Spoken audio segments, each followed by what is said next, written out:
할렐루야. 오늘도 말씀과 함께 하루를 시작하는 여러분에게 하나님의 은혜와 평강이 가득하시기를 주님의 이름으로 소망하고 축복합니다. 계속해서 출애굽기의 말씀을 함께 묵상합니다. 각 나라마다 지켜야 할 법과 규례가 있습니다. 하나님 나라를 사는 우리들에게도 역시 하나님 나라의 법과 규례가 있습니다. 하나님은 일찍이 이스라엘 백성들을 위하여서 그 법과 규례를 주셨는데 그것이 십계명입니다. 그 십계명은 굉장히 오래전에 전수되어진 것이지만 오늘 우리들에게 있어서도 역시 유효한 법이고 그것을 또 실천해야 할 줄로 압니다. 본문 속에서는 하나님께서 이스라엘 백성들에게 십계명을 주는 장면이 묘사되어 있습니다. 특별히 그 내용 중심으로 되어 있습니다. 이 십계명이라고 하는 것은 구약 성경의 중심이고 이스라엘 백성들에게 있어서 중심입니다. 그 위치나 내용을 볼 때 십계명은 하나님께서 직접 이스라엘 백성들에게 하신 말씀이고 또 하나님 백성이 여호와 하나님과의 관계 속에서 지속적으로 지켜가야 할 중요한 근본되는 원칙이 담겨 있는 것을 볼 수가 있습니다. 오늘 말씀을 함께 묵상하면서 하나님께서 우리들에게 주시고자 하는 말씀이 무엇인지 몇 가지 살펴보도록 하겠습니다. 첫 번째, 십계명의 이 두 돌판에는 구원자의 마음이 담겨 있다라고 하는 겁니다. 1절과 2절 말씀 다시 보겠습니다. 하나님이 이 모든 말씀으로 말씀하여 이르시되 나는 너를 애굽 땅 종되었던 집에서 인도하여 낸 네 하나님 여호와니라. 모세가 하나님으로부터 십계명의 돌판을 가지고 이제 내려오게 됩니다. 산기슭에 기다리고 있었던 이스라엘 백성들에게 알리려 할 때 하나님의 음성이 그들 모두에게 들려왔습니다. 그들의 귀에 하나님의 말씀이 전해졌는데 그것이 바로 십계명이었습니다. 이 본문 앞과 뒤를 보면 이스라엘 백성들이 하나님의 말씀을 받을 때 다 모여 있었다라고 하는 것에 대해서 강조적으로 설명하고 있습니다. 19장 이제 하반부에 보면 특히 19장 19절에 보면 나팔 소리가 점점 커질 때 모세가 말한즉 하나님의 음성으로 대답하시더라. 라고 얘기하고 있고 오늘 본문 바로 다음 구절인 20장 18절과 19절 말씀에서도 보면 뭇백성이 우레와 번개와 나팔 소리와 산의 연기를 본지라 그들이 볼 때에 떨며 멀리 서서 모세에게 이르되 당신이 우리에게 말씀하소서 우리가 들으리다 하나님이 우리에게 말씀하지 말게 하소서 우리가 죽을까 하나이다 라고 하면서 이스라엘 백성들이 그 자리에 모여 있었다라고 하는 것에 대해서 얘기하고 있습니다. 하나님께서 십계명을 주실 때 이스라엘 백성들 공동체에게 공동체적으로 주셨다라고 하는 것을 볼 수가 있습니다. 그런데 그 안에 세부적으로 들어보면 그것이 각 개인에게 더 유효한 것이고 그리고 공동체가 그것을 함께 지키는 중에 공동체가 존립할 수 있다라고 하는 것을 볼 수가 있습니다. 자, 1절과 2절 말씀 속에서 이 하나님께서 자기 자신에 대해서 다시 한번 설명을 이스라엘 백성들에게 드러내 보여주시는데 그것은 이 뒤에 나온 십계명의 그 10가지 계명들 구체적인 그 언약의 규례들을 지켜 순종하는 것에 대한 근거로서 하나님께서 먼저 계시하여 보여주고 계시는 겁니다. 그러면 하나님은 자신을 어떻게 본문 속에서는 계시하고 계신가라고 하는 것을 먼저 봤으면 좋겠습니다. 2절 끝부분에 보니까 인도하여 낸 종되었던 집에서 인도하여 낸 내 하나님 여호와니라라고 그렇게 표현하고 있습니다. 이것은 좀 더 구분해서 보면 나는 하나님이다라고 하는 말씀과 너의 하나님이다라고 하는 그러한 표현으로서 하나님께서 자신에 대해서 표현하고 있다라고 하는 겁니다. 나는 여호와니라라고 하는 이 말씀은 이 하나님께서 모세에게 나타나셨을 때 그리고 이스라엘 백성들을 향해서 자기 자신을 드러내실 때 항상 사용하셨던 그 단어이죠. 나는 여호와이니라. 자기 계시적, 자기 고백적 표현으로서 하나님께서 먼저 자신을 소개하고 있습니다. 그리고 너의 하나님이다. 너의 소유, 너희는 나의 소유라고 하는 개념으로서 하나님께서 자신에 대해서 이렇게 표현하고 계신데요. 이스라엘 백성들을 위해서 내가 이 하나님께서 어떻게 헌신적으로 너희 앞에 섰었는지에 대해서 표현하는 그런 이름입니다. 애굽에서 너희가 살 때 종이었고 노예였었지만 그곳에서 내가 너희를 구원해낸 하나님이시다라고 하는 것에 대해서 하나님께서 표현하고 계신 거예요. 그것을 너 위해서 내가 이렇게 일했었다. 너희를 구원시키는 그 일들을 역사를 내게 행했었다라고 하는 것에 대해서 하나님께서 보여주고 계신 겁니다. 하나님은 이스라엘 백성들이 하나님의 백성으로서 온전히 서기를 원하셨습니다. 더 이상 노예 공동체가 아니라 하나님을 예배하는 공동체로 서기를 소망하셨습니다. 그래서 이 출애굽 19장 6절 말씀 속에서는 제사장 나라가 되라라고 그렇게 말씀하고 계셨죠. 너희는 내게 대하여 제사장 나라가 되며 거룩한 백성이 되라. 너는 이 말을 이스라엘 자손에게 전할지니라 라고 말씀하십니다. 너희는 제사장 나라가 되라. 거룩한 백성이 되라 라고 그렇게 하나님께서 이스라엘 백성들을 향해서 소망을 품고 그들에게 말씀하십니다. 하나님은 이스라엘 백성들에게 있어서 구원자이십니다. 구원받은 이스라엘 백성들이 구원받았던 그 경험만 가지고 살 것이 아니라 이제 구원받은 백성으로서의 삶을 살아갈 것에 대해서 어떻게 그 구원을 유지하고 그 구원을 확장시켜 나갈 수 있을 것인가에 대해서 하나님은 관심을 갖고 계시고 그리고 이스라엘 백성들이 그것을 감당할 수 있도록 하기 위해서 십계명이라고 하는 것은 하나님과 이스라엘 백성 사이에 언약을 맺으시고 그 언약적 규례로서 이스라엘 백성들에게 십계명을 주셨다라고 하는 겁니다. 여기서 이제 주목할 것은 하나님께서 자신을 소개하실 때 나는 여호와다, 너의 하나님이다 라고 표현하고 계신데 이 언약을 맺으시는 그리고 구원을 맺으시는 하나님과 이스라엘 백성들의 관계는 나와 너의 관계이다. 그러니까 구원의 주체가 하나님과 나였던 것처럼 이 언약을 지키는 십계명을 지켜 순종하는 그 삶의 주체도 역시 하나님과 나 사이에서 하나님과 이스라엘 백성들 각 개인 사이에서 그렇게 주체적으로 그 일들이 이루어져야 할 것에 대해서 말씀하고 계시다. 그것을 강조하고 있다라고 하는 것에 대해서 우리는 기억해야만 합니다. 앞에서도 말씀드렸죠. 하나님께서 이스라엘 백성들을 구원하기 위해서 어떻게 헌신적인 모습을 보여주셨는지. 오늘 살아가는 우리도 역시 구원이라고 하는 것을 경험했습니다. 그리스도인 된 우리가 구원이라고 하는 것을 경험했습니다. 그 구원을 경험하는 중에 우리가 발견하는 것 역시도 하나님의 헌신적인 사랑이 담겨 있었다라고 하는 거죠. 그것이 무엇입니까? 십자가이죠. 우리 주 예수 그리스도의 십자가를 통하여서 하나님의 헌신적인 사랑을 먼저 우리들에게 보여주셨습니다. 그 헌신적인 하나님을 경험했고 그 앞에 우리가 구원받은 자로서 설 수 있게 되었습니다. 구원받은 자로서 설 수 있게 된 우리가 역시 구원받은 백성으로 구원받은 그리스도의 제자로서 그 삶을 살아가는 것이 마땅한 줄로 믿습니다. 그것을 유지하기 위해서 우리가 무엇을 감당해야 할까요? 오늘 본문 속에 얘기하고 있는 어쩌면 오늘을 살아가는 우리들에게 있어 그리스도인의 윤리로서 지켜가야 할 10가지 덕목, 그것을 우리가 보고 또 오늘날에도 유효하다라고 생각해서 그것을 감당해야 할 줄로 믿습니다. 오늘 본문을 통해서 말씀하시고자 하는 하나님의 뜻 두 번째는, 첫 번째 돌판의 주제는 하나님의 사랑이다라고 하는 겁니다. 이 1계명부터 4계명 가운데 이 하나님의 사랑에 대한 계명들이 담겨 있습니다. 기독교 역사 속에서 보면 이 10계명의 두 돌판에 무엇이 기록되어 있을까?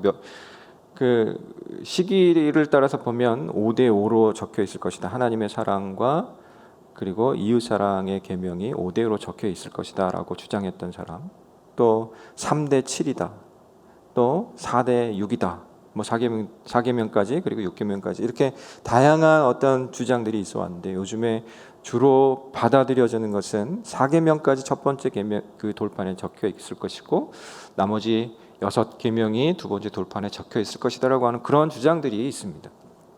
그것이 이제 받아들여지고 있는데, 물론 성경 속에 돌판에 구체적으로 어떤 계명까지 적혀 있다라고 이렇게 말하고 있지 않기 때문에 그것을 정확하게 알 수는 없습니다. 그러나 분명한 것은 10계명은 둘로 나눠서 생각할 수 있는데 하나님 사랑, 이웃 사랑 둘로 나눠질 수 있다. 그리고 우리가 합리적으로 따져볼 때에도 1계명부터 4계명까지가 하나님 사랑에 대한 이야기고 5계명부터 10계명까지가 이웃 사랑에 대한 이 계명인 것을 우리는 발견할 수 있게 됩니다. 자, 1계명부터 4계명까지 속에 담겨 있는 하나님 사랑, 그것을 좀 구체적으로 살펴보기로 합니다. 첫 번째 3절에 나와 있습니다. 너는 나 외에는 다른 신들을 내게 두지 말라. 자, 1계명이죠. 오직 유일한 하나님만을 섬기고 유일하신 그 하나님의 백성이 될 것에 대해서 하나님께서 먼저 말씀하고 계십니다. 그것이 첫 번째가 되어야 한다라고 하는 거예요. 우리의 정체성은 하나님의 백성이다. 하나님을 유일하신 하나님으로 믿는 것, 거기에 있다라고 하는 겁니다. 1계명의 원문을 이렇게 좀 번역한 것을 보면 내 앞에서 너에게 다른 신들이 있게 하지 말라라고 그렇게 원문은 직역하면 그렇게 되어 있습니다. 내 앞에서 너에게 다른 신들이 있게 하지 말라. 하나님께서 강조하는 것은 이 많은 신들 중에 하나로서의 하나님이 아니라 많은 신들 중에 으뜸으로서의 하나님이 아니라 이 세상 가운데 신은 오직 하나 한 분 우리 주 하나님밖에 없다. 우리 하나님밖에 없다라고 하는 사실에 대해서 강조적으로 표현하고 있는 겁니다. 이스라엘 백성들 속에서 경험되어진 다른 많은 신들, 애굽 땅에서 경험되어졌던 그 많은 신들과 하나님은 다르시다라고 하는 것에 대해서 얘기하시는데 그 신들은 더 이상 생각지도 말고 그것은 아예 신이 아니고 오직 하나님만이 유일한 신이시다라고 하는 것, 그 사이에서 맺어지는 그 관계를 통해서 이스라엘 백성들은 다시 정체성을 회복하고 확립하는 것이 필요했다라고 하는 겁니다. 그래서 첫 번째 계명을 주시고 그리고 그 두 번째 계명을 주시면서 그 계명 속에서 다른 신들이 우상이다라고 하는 것에 대해서 명확하게 말씀하십니다. 그 우상이 무엇이냐? 4절 말씀에서 이렇게 표현하고 있습니다. 너를 위하여 새긴 우상을 만들지 말고 또 위로 하늘에 있는 것이나 아래로 땅에 있는 것이나 땅 아래 물속에 있는 것에 어떤 형상도 만들지 말며. 하나님께서 이스라엘 백성들을 애굽 땅에서 불러내신 이유가 뭐라고 말씀드렸습니까? 제가 설교하는 중에 계속 강조했던 것은 더 이상 노예 공동체가 아니라 이스라엘 백성들이 이제 하나님을 예배하는 예배 공동체가 되었다라고 하는 그 사실입니다. 이 두 번째 계명 속에서 얘기하고 있는 그 형상을 말하는 이 형상이라고 하는 것은 하나님을 예배한다 할지라도 이 애굽 땅에서 애굽 사람들이 자기들이 가지고 있는 신을 숭배하기 위해서 어떤 형상을 만들었던 것처럼 하나님을 예배하기 위해서 그것을 만들 필요는 없다. 만들지 마라라고 그렇게 말씀하는 것이 그 안에 담겨 있어요. 이 4절 말씀의 원문도 이렇게 조금 살펴보면 이렇게 번역할 수 있어요. 너희 가운데 어느 누구도 여호와께 드리는 예배를 위해서 형상을 가져서는 안 된다. 그런 의미가 함께 포함되어 있다라고 하는 겁니다. 이스라엘 백성들이 애굽 땅에 있는 동안 그 애굽 사람들이 예배드리는 그 모습들을 보면서 가졌던 그 예배의 그런 상식들, 개념들, 그 그림들, 그것을 다 내려놓게 하시는 겁니다. 그들은 뭔가 형상을 만들어 놓고 그 앞에 절하고 제사하고 하는 그것을 통해서 그들이 신을 만족하게 하려고 했다라고 하면 더 이상 하나님 앞에 나와서 예배드릴 때에는 그런 형상이 필요 없다라고 하는 거예요. 왜냐하면 이 땅 가운데 있던 어떤 피조물의 형상으로도 아름답게 만든다 할지라도 하나님을 충분하게 묘사할 수 없기 때문에 그렇습니다. 이 땅에 있는 어떤 형상으로 가지고 하나님에 대해서 묘사해 보려고 하지만 오히려 하나님을 피조물의 모양 정도로 끌어내리는 그런 오류가 발생할 수 있기 때문에 그렇게 하지 말라는 겁니다. 하나님은 높임 받으셔야 할 뿐입니다. 오직 하나님이 계시하여 알려주시는 방법, 하나님이 스스로 드러내 보여주시는 그 방법으로 하나님을 예배하는 것이 우리들에게 있어야 할 예배의 모습입니다. 우리가 하나님 앞에 나와서 오늘날 예배할 때에도 어떤 것과 혼동하여서는 안 됩니다. 자기 만족과 혼동하여서도 안 되고 세상의 어떤 이상적인 어떤 모습과도 혼동해서도 안 됩니다. 오직 하나님은 하나님이십니다. 유일하신 하나님이신 것에 대해서 우리가 믿고 그 하나님을 바라보며 예배할 줄 아는 그런 모습이 있기를 소망합니다. 그렇다면 우리가 쉽게 빠질 수 있는 우상, 우리가 쉽게 현혹될 수 있는 우상이란 무엇일까요? 그것은 나 자신을 만족시키려고 하는 것이 우상입니다. 오늘날 우리가 안락하게 생각하고 있는 것, 그 안락하게 생각하고 있는 그것을 하나님보다 더 중요하게 여기고 우선순위에 둔다라고 하면 이미 그것이 우상 숭배가 된다라고 하는 겁니다. 여러분, 하나님보다 더 좋아하고 더 의지하는 것이 여러분 속에 혹시 있습니까? 그렇다라고 하면 그것을 내려놓으시고 오직 하나님께 나아가 온전히 하나님을 예배하는 그런 우리가 되기를 간절히 소망합니다. 우리가 자기 자신을 위하고 자기 자신을 만족하려고 할 때 나타나는 그런 실수가 또 있을 수 있습니다. 그것에 대해서 하나님께서는 세 번째 계명으로 말씀하십니다. 7절 말씀에 너는 내 하나님 여호와의 이름을 망령되게 부르지 말라. 여호와는 그의 이름을 망령되게 부르는 자를 죄 없다 하지 아니하리라. 이 미국 문화 속에서 보면 우리 하나님의 이름과 우리 주 예수 그리스도의 이름이 어떤 욕이나 어떤 잡스러운 말들 속에 들어있는 것을 많이 보게 됩니다. 오 마이 혹은 지저스 하면서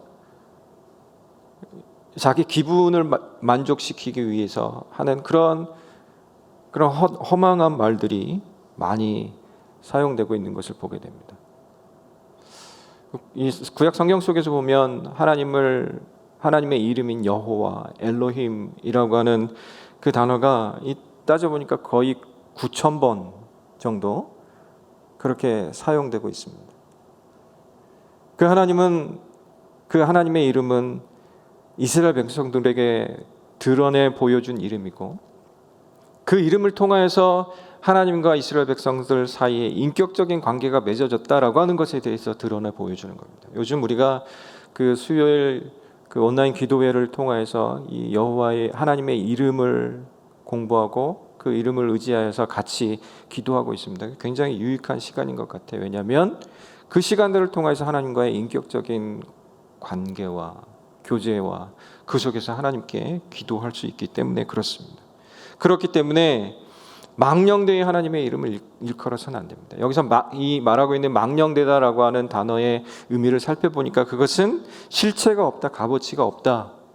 하나님을 값어치 없는 분으로 만드는 겁니다. 실체가 없는 분으로 만들어버리는 겁니다.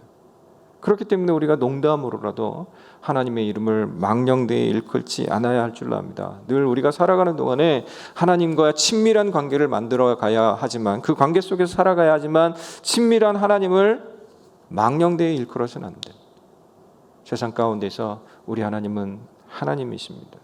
우리 하나님은 거룩한 하나님이십니다. 하나님의 이름이 거룩히 여김 받을 수 있도록 우리가 그렇게 하나님의 이름을 인격적으로 존중하며 존귀히 여기며 그렇게 사용했으면 좋겠습니다. 하나님의 사랑을 얘기하고 있는 네 번째 계명 8절입니다. 안식일을 기억하여 거룩하게 지키라. 8절부터 11절까지 해서 이 안식일 규례에 대해서 말씀하고 계시죠. 여기서 지키라고 얘기하고 있는 이 단어는 기억하다라고 하는 그런 의미가 담겨 있습니다. 하나님을 기억하는 것이죠. 그날을 기억하는 것이죠. 그날을 기억해서 하나님을 예배하는 겁니다. 그 안에는 항상 착오 없이 그리고 지금뿐만 아니라 앞으로도 우선적으로 그것을 기억하여 지킨다라고 하는 겁니다. 하나님께서 이스라엘 백성들에게 안식일을 주신 이유가 뭘까요?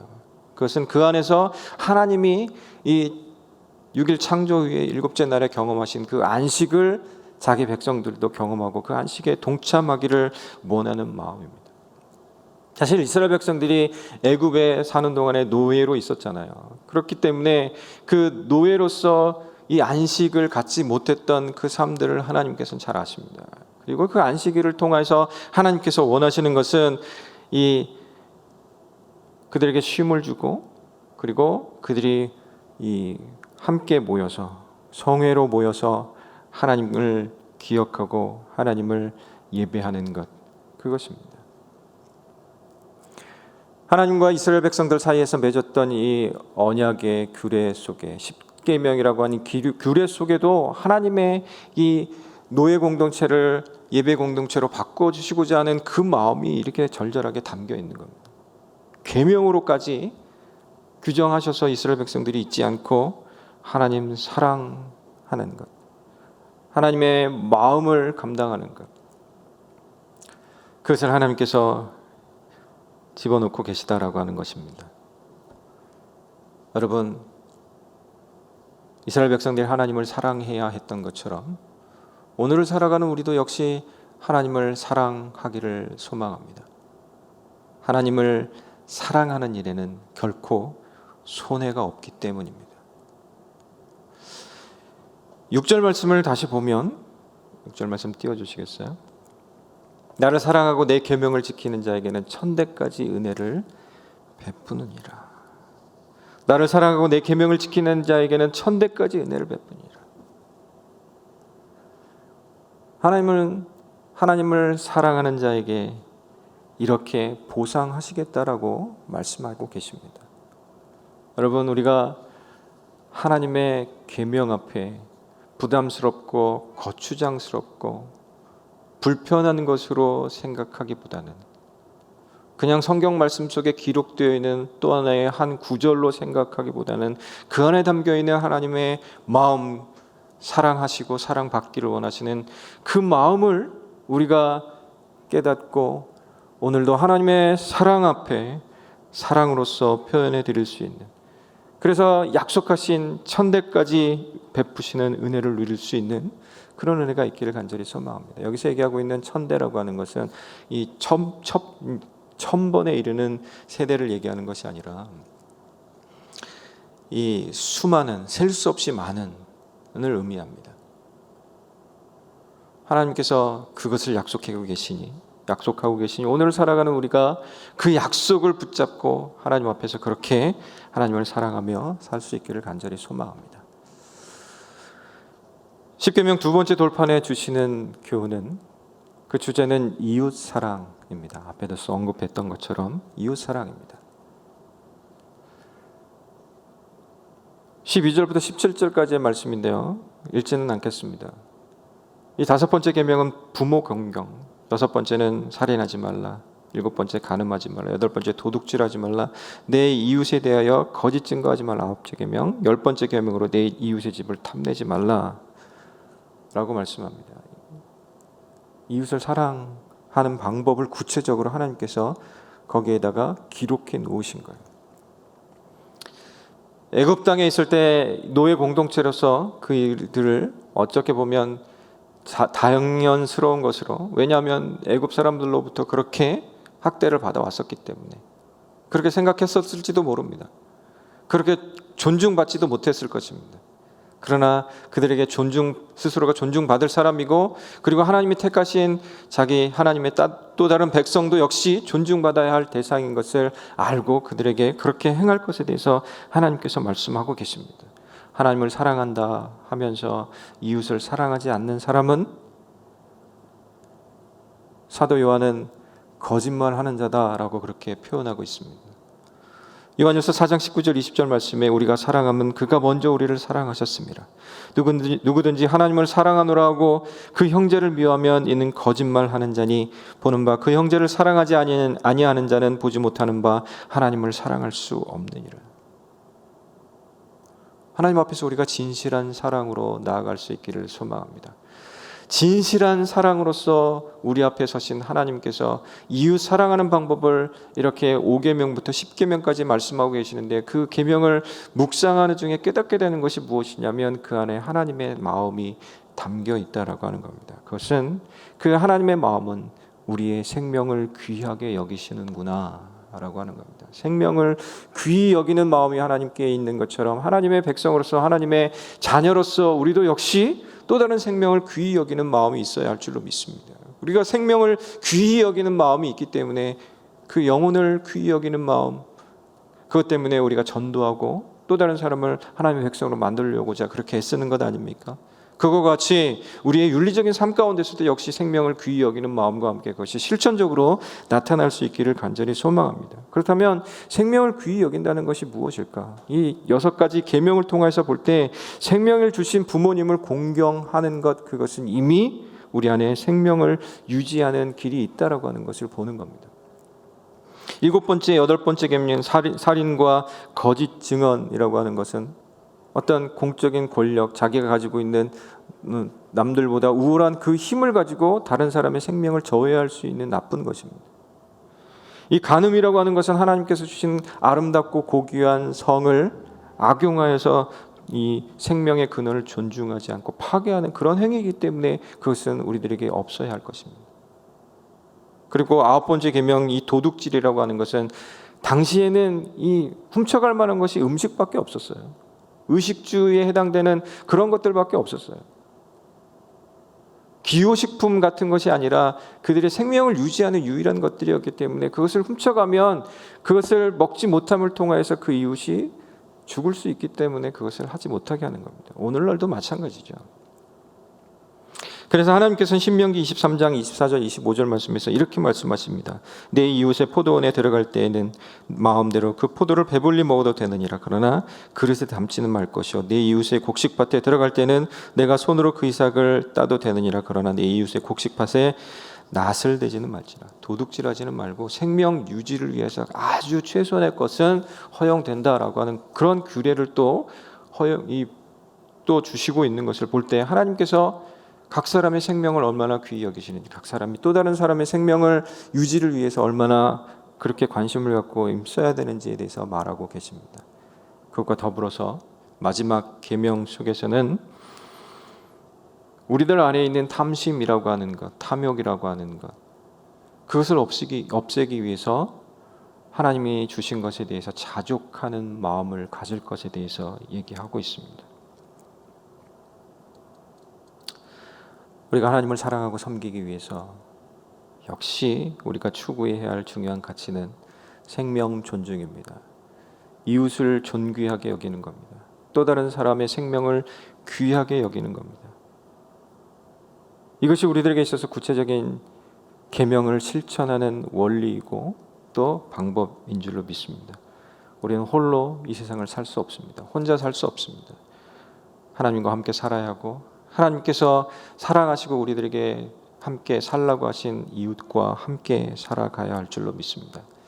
말씀을 마치겠습니다. 정리하면서 함께 봐야 할 것은 이 10계명의 2가지 사랑이 하나님 사랑으로부터 먼저 시작되어 있다라고 하는 겁니다.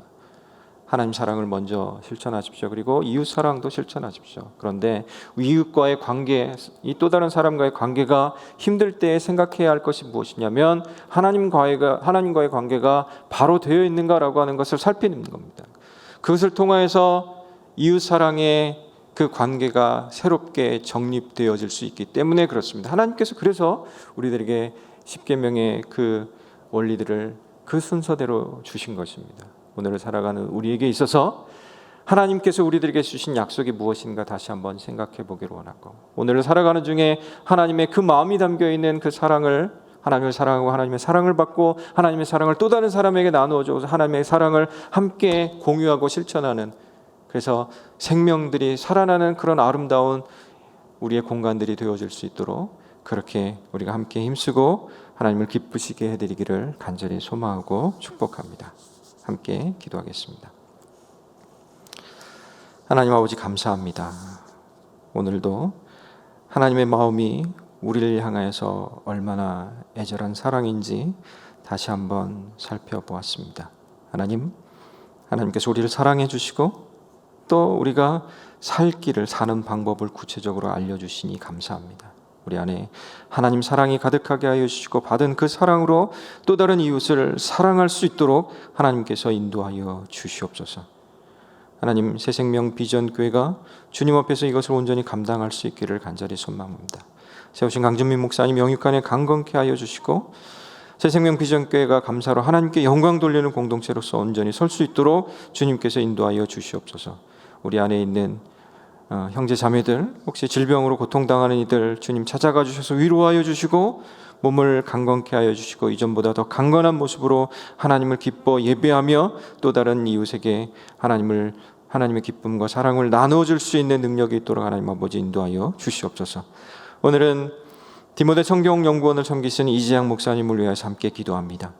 하나님 그 사역에 기름 부어주시고 또 그 사역이 열방으로 확장되어 줄 수 있도록 하나님 아버지 인도하여 주시옵소서.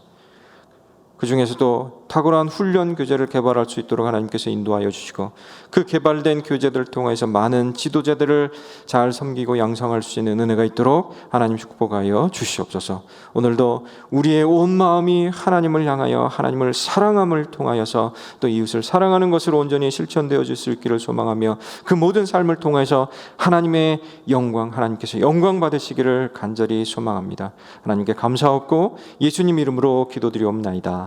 아멘. 하늘에 계신 우리 아버지여, 이름이 거룩히 여김을 받으시오며 나라 임하오시며 뜻이 하늘에서 이룬 것 같이 땅에서도 이루어지이다.